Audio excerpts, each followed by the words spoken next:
Hi everybody, I'm Jack. This is Raw Tropical Living. Thanks for joining me today. Just another day in paradise here in Costa Rica, although the clouds are starting to roll in. Good thing I got out early this morning, had to go into town and do a little shopping excursion. A little bit smaller excursion than I've been doing. I decided to go downtown and only get enough so I was able to carry it back on the bus. Therefore, knocking out a $10 or $8 to $10 taxi ride back. But anyhow, I just thought today I got on this train of thought again last night, and I thought I would talk a little bit more about the wisdom of the Tao today. I've been reading this a lot more recently, listening to some talks, but I always have my copy with me. In fact, just one second. It's usually within reach. This is just a little version I carry with me all the time. A lot of times I'll look for different versions online, but had that little book with me for about 25 years. Lots of wisdom in there. And today the message even relates to raw vegan, the raw vegan lifestyle, high carb vegan lifestyle, or anything in life. People want to make this raw vegan lifestyle so intimidating, and there's so many things in life that we try to accomplish, we try to do, changes we try to make. And in the beginning, they seem so intimidating because there's so much in front of us. It's like the long journey, the journey of 1,000 miles. So I'm going to read this. This is the Tao, verse number 64. And there's good wisdom in the Tao, so I'm going to read the whole thing. There's only one stanza in there that I'm really focusing on today, but let me read the whole thing for you. What is at rest is easily managed. What is not yet manifest is easy to prevent. What is rooted is easy to nourish. What is brittle is easy to break. What is small is easy to scatter. Put things into order before they exist. Prevent trouble before it arises. Now here we go here. This is the meaty stance right here. The giant pine tree grows from a tiny seedling. A tower 9 stories high starts with a single brick. A journey of 1,000 miles begins with a single step. That's the stanza right there, but I'll finish it up. Rushing into action, you fail. Trying to grasp things, you lose them. By forcing a project to completion, you ruin what was almost ripe. People usually fail when they are on the verge of success. So give as much care at the end as at the beginning, and there will be no failure. The master takes action by letting things take their course. He does not collect precious things. He learns not to hold on to ideas. He helps people find their true nature, but does not venture to lead them by the nose. Good stuff in there. If you've never read the Tao Te Ching, get yourself a little copy or at least read some online. But really like this stanza here. The giant pine tree grows from a tiny seedling. A tower 9 stories high starts with a single brick. A journey of 1,000 miles begins with a single step. I was watching a talk on YouTube by Tim Van Orden, Running Raw, recently, and I think he was relating it to running, but he had said pretty much the same thing. When you're running, and he's run all kind of stuff. He's won a lot of masters running competitions. He runs the ultra endurance. I know he's run marathons. He may have even run these ones that are like 50 miles. But he was talking about basically when you're on a long run, you know, you just kind of have to get into that rhythm, and you have to think not about like how far I have to go. I'm running 26 miles. Oh my God, I just started. I got this much more. You're focusing on each step in front of you. That's all you're really doing. And you know I repeat myself over and over and over when I talk about the things like why I don't like to use words such as always and never. It's just, you know, everything forever. I'm going to eat this way for the rest of my life. I'm never going to eat this again. I have to do this habit for the rest of my life. I'm never going to have this thing again. You see what I'm getting at there? That complicates things. That intimidates people. It's very daunting when you think of it in those terms. But when you break that thing down in small bites and you realize that it all begins with that first step. I think too many times, and that's why I do like seeing the before and after photos all the time.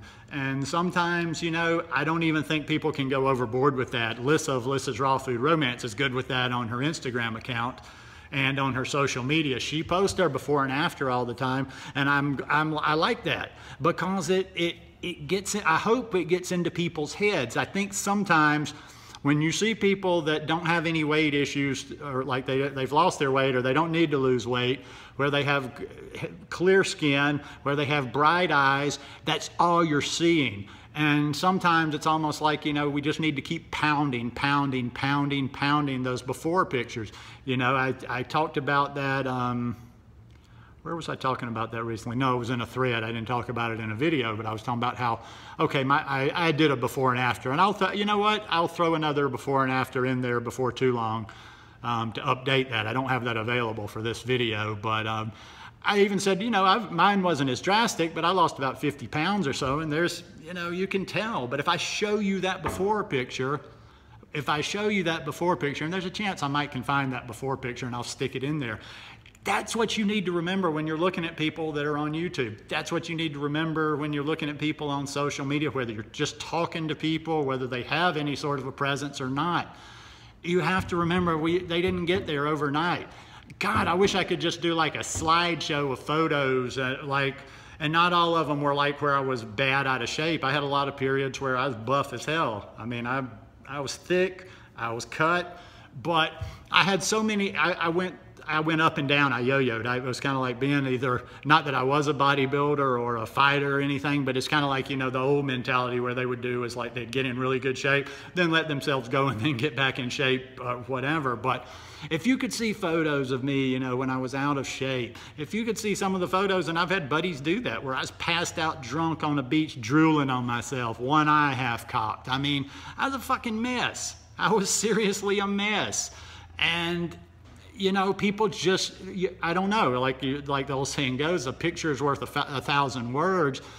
But people tend to forget the stories behind the people. Tanny Raw, another one. She doesn't, you know, and I can really relate more to her because, you know, she's like me. She's been doing this lifestyle so long that her before pictures would have kind of predated us having all these cameras and stuff. So I think she's only got one or two to show, but when you see these, it doesn't even look like her. It's a totally different person. But see, you're seeing what you see now. And I even hear people sometime when I'm watching Tanny Raw's channel, you know, just like act like she's a being that just like all of a sudden was just like brought down on this earth. Listen to her story, people. You gotta listen to those backstories and stop looking so much at what you see right now in front of you. And that all began, the whole rambling point of this about me, Tanny Raw, Lissa, and countless others, is it was that first step. We were all where everybody else that's struggling or that has health issues or that has weight issues or that doesn't feel good, doesn't have enough energy, we all were there. We all had to take that first step. And, you know, for me, it was I took that first step, and I took the second step, and I took the third step, and I just didn't try to think too far down the road. Thinking too far down the road will get you in trouble. I did that, I mean, in just another way, water fast. I'm not really into the whole water fasting thing whatsoever, but I did a water fast when I was locked up three years ago, and when I went into it, I had no expectations. When I first started it, I was going to just drink water today. The next day I woke up, I said, I kind of like that. Let me do this again. I like I kind of dig this.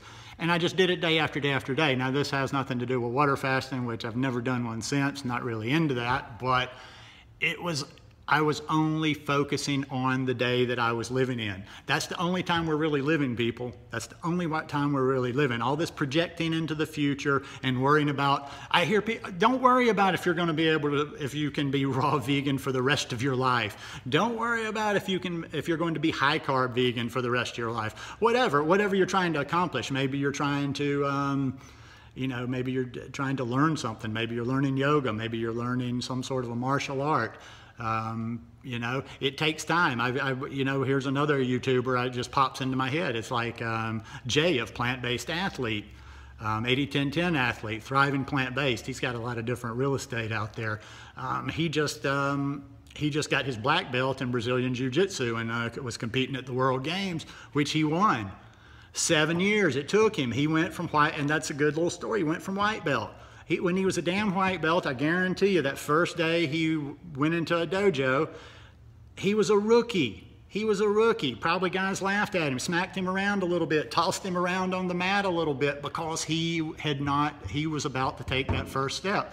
And that brother took that first step, and he kept stepping and stepping and stepping and stepping.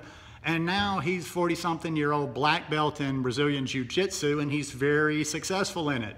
And it's become a passion in his life. And I'm sure when he walked into that dojo for the first time, and the first time he put that white belt on, you know, he wasn't like, I kind of come to understand how his process is. I'm sure he wasn't thinking like, oh my God, it's going to take so long, how am I, blah, blah, blah. He just rolled today. He rolled today, and then he rolled again tomorrow, and he just kept doing it over and over. That's all this lifestyle is. That's all anything in life is just living it today.